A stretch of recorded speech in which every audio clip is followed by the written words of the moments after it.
Hello. Welcome to Healthfest 2023. This is episode 86, and this episode we are going to talk about the different viewpoints and different angles of what transgender people go through. And I'll first introduce our amazing resource person. We have Miss KVG, Dr. Sumitra Prasad ma'am. And KVG stands for Karnaveer Jyoti, a title bestowed upon Dr. Sumitra Prasad in Delhi in Congo Rex Fellowship program in 2012 for her lifelong fight for social justice and citizen action to right every wrong. So this is all in Google terms, but then personally, from what I know from Sumitra ma'am, she is definitely sweet, supportive, and definitely assertive. If you're not doing some job, she will definitely call you out. And we need to be perfect about it. We need to give the best. So I think ma'am, if interning with ma'am has been such a pleasure. Definitely. So and ma'am has been the mom for a lot of transgender people. She has been with them. She has helped through them. I think ma'am is the best resource person, especially for this episode, because she has personal experience and she can give us the best answers in a compact result. Well, thank you so much. Thank you so much for having, and this is a very important topic, and it's very close to my heart. Bringing the trans community, trans men and trans women into the mainstream is very essential. You see them on the traffic signals, you see them begging alms. We keep talking about, the attitude that the society has is, oh, they have arms and legs and they are not disabled people. Why are they begging here on the streets, or why are they in the flesh trade? You can see them in the evenings and nights, trying to hook around. So it becomes very difficult to be perceived in that way. It's easy for you to say something about them. What is important is for you to give them an opportunity. The society doesn't give them an opportunity, and we have this cross-group recognition towards them. I think that's what hurts them the most, and that's what makes them aggressive as well, and they are very sarcastic about a lot of things in life.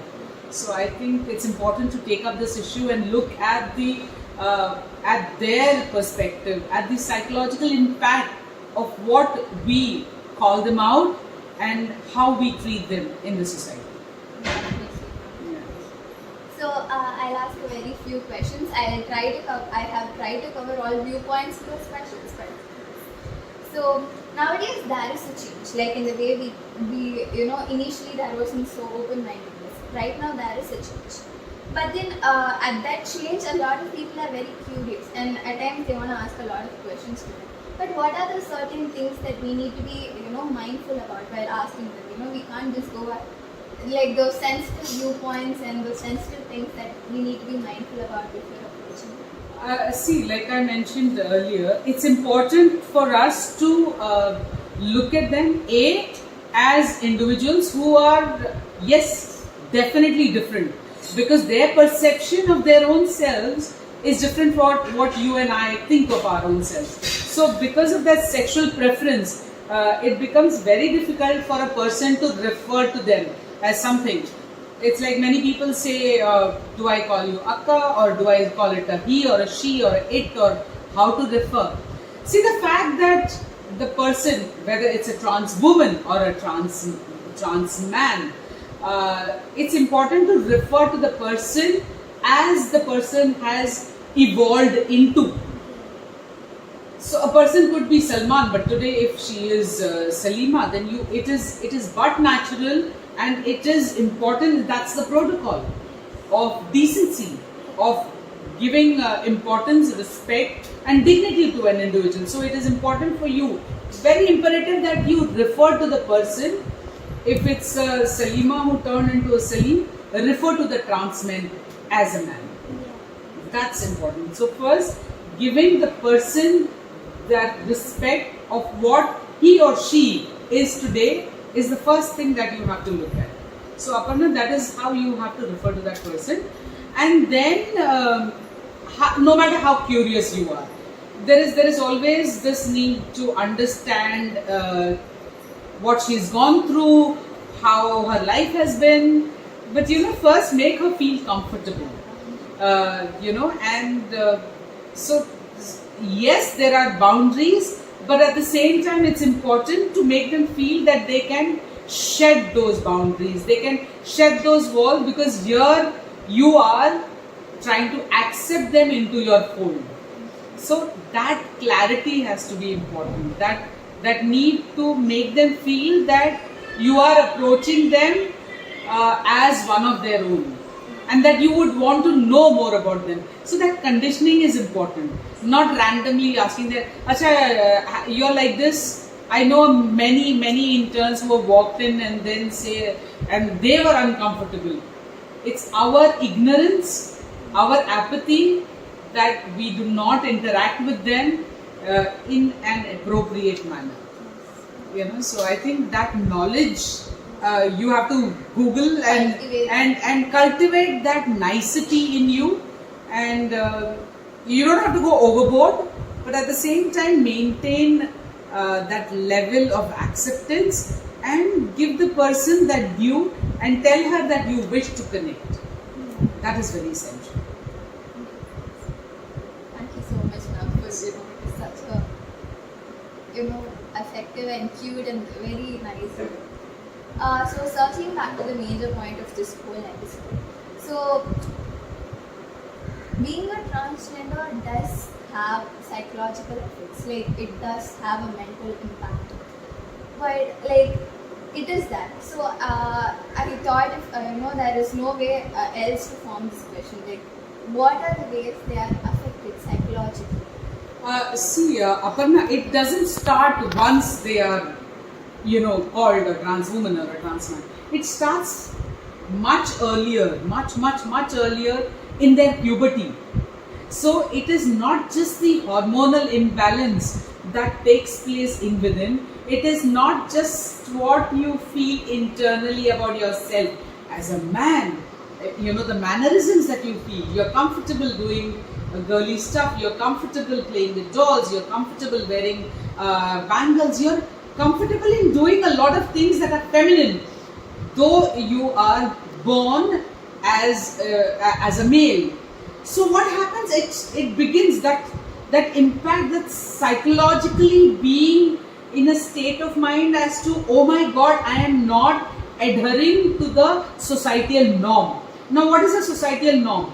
That pattern of behavior that is expected from the society for an individual to behave. So the society believes and presumes that a 12-year-old boy is supposed to behave in a particular manner, and he should be doing these things. These are his mannerisms. This is how he is going to play. This is how he is going to associate with his fellow beings. Fellow beings matlab boys. If I am born a boy, I am a 12-year-old Sunil, then I have to be boyish along with my set of boys. I should not be playing any chup. I should not be playing with dolls. I should not be interested in wearing, say, frocks or t-shirts that are feminine. I should not be trying to grow my hair or grow long nails. I should not be putting mehendi or applying nail polish. Now, if this happens, and this is what I want to do. So imagine the turmoil of a 12-year-old. We are not talking about a trans woman. Here we are talking about a 12-year-old boy who is undergoing all these changes, who is looking at life in a different way. The attitude is different, the perception is different, and then there is this response from the family, from the society, the neighborhood, everyone in the school, and everyone suddenly looks at him, oh God, I mean, what are you doing? Are you, you're a girl, you're a sissy. Then what happens? See, and then there is this dilemma, this duality. I am perceiving myself, but this is what I am supposed to perceive myself as. And when this dvandva yuddha, as we call it, internal fight in within yourself as to what you are and what you ought to be, that is something that many of the youngsters find it very, very difficult to cope up with. You might come across a lot of cases of these teens who run away from home because of constant pressure of making them to behave in a particular manner and making them to internalize the concept that you were born as in a gender. You know, you were born in a female gender, so you have to be like a female, a male gender to in the male gender. So when that is being hopofied on them, it becomes difficult, and they find it so much of pressure, and it's you know, the sarcasm and the cynicism, the taunting and the torture, not just verbal but also physical, that happens with these youngsters, these teenagers, that most of them are runaway kids. So they run away to Mumbai and Delhi and other cities where and then they hunt for trans community, and they go into them, and then they feel accepted because they are let to be the way they want. And then obviously what are they going to do? That feeling of acceptance, that feeling of being wanted, and sense of being, sense of existence comes only when there is acceptance. So in the family setup, when there is no acceptance, it becomes very difficult. Many of the children, you will be surprised to know that many of these youngsters attempt suicide during their teens, early teens, because it's very difficult for them. The coping mechanisms are not there. There is no guidance, there is no hand-holding, there is no emotional support. So it's very traumatic, very traumatic. So definitely, once we upload, a lot of people will see this, and Absolutely. definitely there will be a reach. Exactly. So, what are the coping mechanisms, or what are the ways in which they can, ask for help? Because definitely people who haven't, yet come out of the closet, or they're still having this dilemma whether is it actually, or am I still? So what would you suggest, like the coping mechanisms or strategies or ways in which they can, ask for help? See, now, Aparna, we are in a better world today. Thanks to smartphones, thanks to all this latest technology where you can Google search. 50 years back, 25 years back, when we didn't have the comfort of a smartphone where we could just ask Google. Today, most of the youngsters, teenagers, whether in rural community or in urban community, everybody is aware. I mean, there is some changes that happens, you can ask Google. And ask Google, why am I feeling like I'm a boy, I feel like a girl. I'm a girl, I feel like a boy. I'm a girl, but I'm attracted to a girl. I want to dress up like boy. So all these questions, thanks to Google, we are able to understand. And what do I do? How do I talk? There is so much of material out there. And I think this is where you can seek support.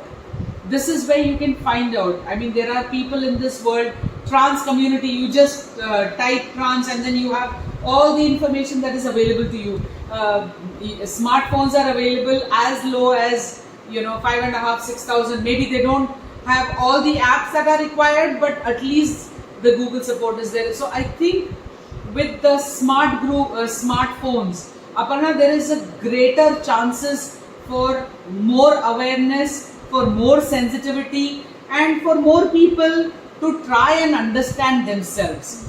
All they need to do is go out there and ask for answers, and Google answers your questions, which is not something that happened, say, 30, 40 years ago. When I'm talking about the number of suicides that took place, the suicidal attempts that took place, these are all children who were in a family and they didn't know what to do. They didn't know whom to ask. They couldn't ask their neighbors. They couldn't ask their parents. They couldn't, confront or find comfort or solace in anybody, with anyone. So that's how everything went for a toss. But today there is. So they can ask. So once they ask, they can demystify this mystery as to what is happening with me. Once they know what is happening, then the process of acceptance comes. Once they accept and they realize what's happening, then they can probably also, how do I tell my mother? All these things are there. So we are in a much better world today. There is a greater acceptance. We have today, there are so many families who accept their children, younger teenage children, as if they have sexual preferences, if they are gays or lesbians. There is greater acceptance and there is no stigma. I mean, we still way to go, but it's much better than what it was before. And the child has to be strong enough to accept, and there has to be the self-acceptance first, and then probably we'll get there eventually. If it's a boy who feels like a girl and he understands what's happening and he gets to know from somebody's phone, and he has his own phone. Thanks to COVID, everybody, all our 9th standard and 10th standard students have started having phones because the classes were online. So there is a greater understanding and there is a greater prospects for them to understand, and once that understanding is there, then probably they need to wait to seek out for support, ask counselors online and find out, and then meet the right kind of people, which is happening. And like I said, awareness has to be created. It could be human centric, that is awareness created by people in the sector. NGOs can go and create awareness about these changes that are happening with children. Or once again I go back to the smartphones in their own hands, and they can try and wait and ask for help. They can go talk to somebody who know, they can gauge out of their uncles and aunts and teachers. There will be somebody who they know might be in a better position, or they might seek trans community NGO around me, near me, and they'll know, and they have to go and approach and ask. But understanding oneself is the key to a positive mental health, not just for the trans community, for anyone. It's a general, acceptance Exactly. is the... Exactly. So I think we covered about the mental aspect and the psychological aspect of trans people, but then it's always the people around us, and definitely if you are going through something, definitely the people around you will also be affected. So now I want to ask and cover the psychological aspects of the parents and the siblings and the friends. That's a very important question. When there is any challenge, I would call it a challenge because take for example, if I was a boy and I turned out to be a girl, it's not just me who's going through the turmoil. Once I leave home, say for example, and then I undergo surgery and I become a woman, the family is also at a losing end, provided the family is caring, because most of the families don't care enough. I mean, there is a pain, there is suffering, there is this feeling of, oh God, I had a son but he is not with us, he ran away and he's become a trans woman, but I've washed my hands off. Now there are two ways of looking at it. Most people really wash their hands off these boys who convert and who when I say convert, I mean there is a you transform into a girl. So there is a whole transformation process that takes place. However, back home this doesn't happen, because the family says, oh, you have a trans person in your... How many of trans women or man do you see in family setup? None. Very few. Very few. In fact, some of them who stay don't wear feminine clothes because the families don't agree. Because they say, ki, how am I going to accept you as a woman because you have another sibling who will not get married? So the pressure of the other person, again it is the societal outlook. So the family also needs to be, when there is a rehabilitation, when we are talking about rehabilitation psychology, when we are talking about counseling, it is not just for the person, but it's also for the family to say, now either you accept your child into the family and let him be a girl, and let him go out. So what? You have to tell the family. Won't you accept? I mean, it is a boy turning into a girl. It is not somebody who's turning into a rapist. I mean, you are, or a murderer, or a thief, or a dacoit, or something like that. Not a militant. Why will you let go? Why are you washing your hands off? So there is a family counseling also that takes place, Aparna. There are youngsters who approach us, and the counseling takes place for the person who is undergoing, for the teenager who is undergoing, for the family to accept the child. That is very, very essential. We talk to the parents and we say, there was a father who said, what have I done wrong? And he slapped the mother and said that it's because you kept him and you only must have made him into a woman like you. Or maybe it's in your family. So this blame game takes place with parents. And the mother also says, oh, probably, maybe, I kept him too much into my fold. Adnalna, he's like a mama's boy. And no, he's not a mama's boy. He is a girl. He feels like a girl. So there's nothing to do with him thinking as a boy. So that's not the concept at all. So there is a change in the whole perspective. So that change has to be explained to the parents, and there is a lot of counseling that takes place for the sibling also, because the sibling feels hurt, the siblings feel ashamed. So he says, I am really ashamed because everybody tells that your brother is a trans girl or a trans woman. So I am feeling ashamed. I want to disown my brother. So there is this whole gamut. It's not that it's easy for her also, because when she goes out to school, everybody is teasing her.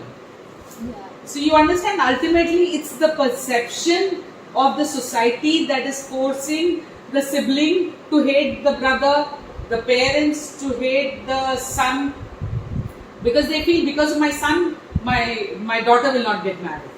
Yeah. So it is the social stigma that is primarily driving the person to run away, the parents to not accept their child, and the sibling to hate the brother. So I think the family counseling is very, very essential, and we try and motivate them to stick to the child and help him to grow into what he wants to be. But there are times, it's not been effective. To be very, very, very honest, it's only 0.1% of the family in India which accepts the child as a trans woman, or as a lesbian, or as a homosexual, or the entire LGBT community is a community.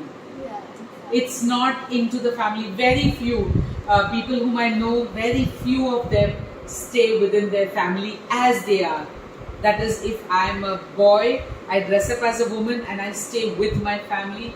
Very, very few people. Yes.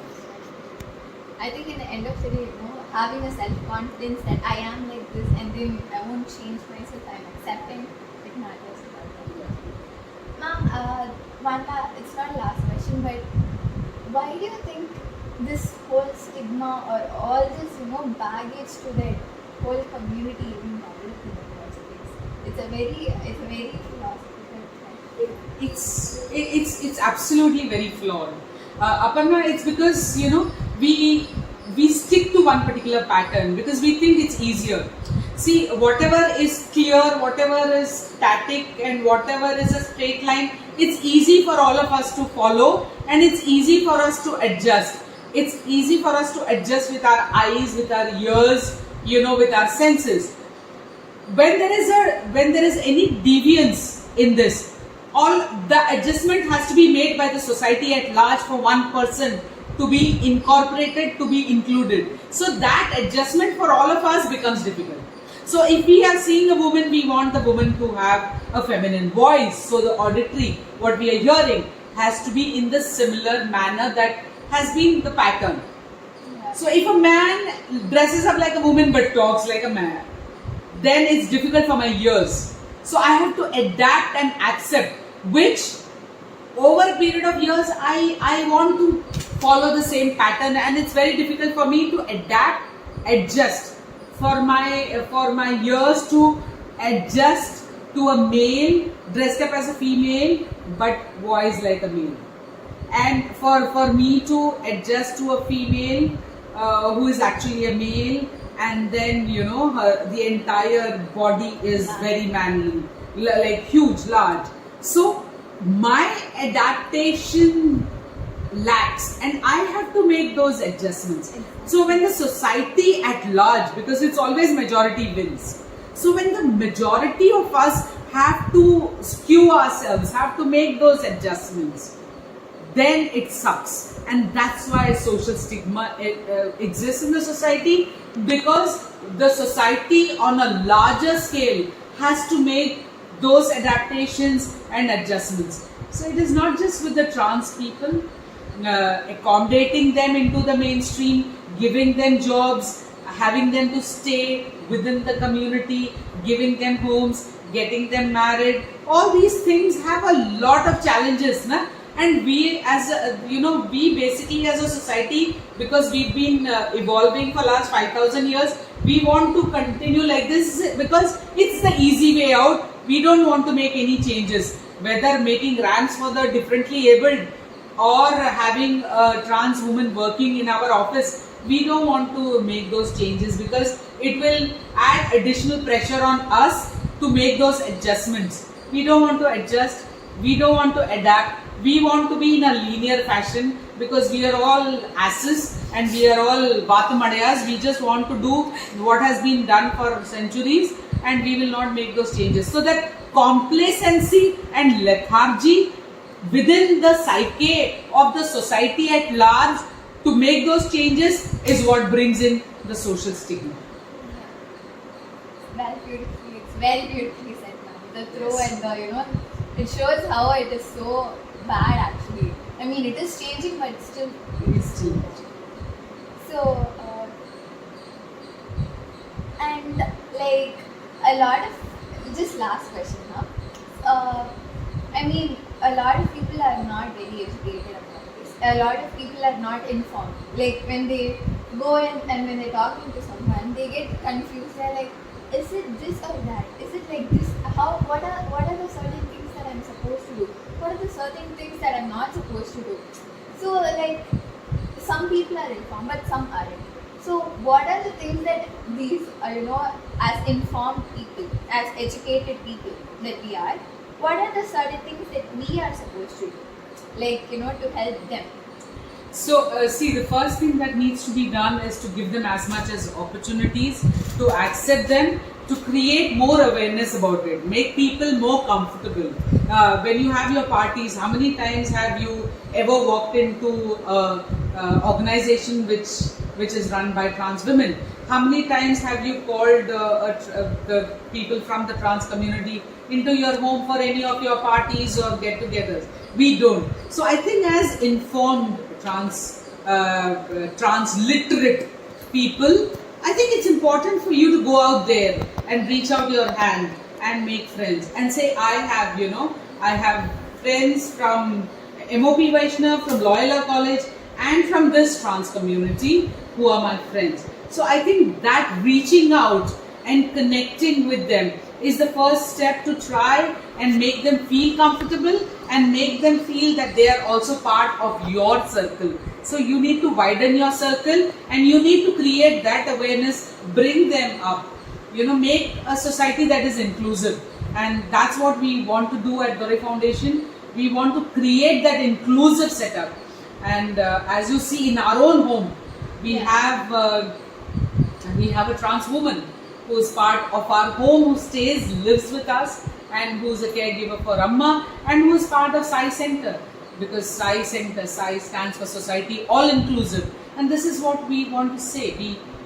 We preach because we practice, and therefore we want the whole community to look at the trans community as one of their own, smile at them, befriend them, talk to them, reach out. And you have so many clothes, so many programs, so many things happening all the time. Why don't you make them also part of your get-togethers? And you go out, you reach out, you seek out. and make a difference in their lives, make them feel comfortable, not special, but make them feel as one of you.